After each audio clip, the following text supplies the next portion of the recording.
இறைவனையோ நீங்கள் வேண்டி அந்த சோழிகளையோ உருட்டுங்க. உங்களுக்கு எந்த நம்பர் வருதோ அதை ஆர்டர் லக்னமாக பாவிச்சு பலன் பார்க்கணும். இதுதான் அதை பார்க்கக்கூடிய முறை. இப்போ ஆர்டர் லக்னத்துக்கு அன்னைக்கு இருக்கக்கூடிய கோச்சார கிரக நிலவரத்தை வச்சு தான் பலன் சொல்லணும். அப்போ ஆர்டர் லக்னம் ஏதோ ஒரு லக்னம் வருது.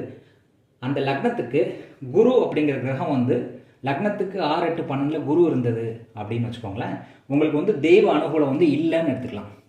குரு மறைஞ்சிருக்குது அப்படிங்கிற மாதிரி எடுத்துக்கலாம். குரு லக்னத்துக்கு 6, 8, 12 மறைஞ்சிருந்தா உங்களுக்கு தெய்வ அனுகூலம் இல்லை அப்படிங்கிற மாதிரி நம்ம பலன் சொல்லணும்.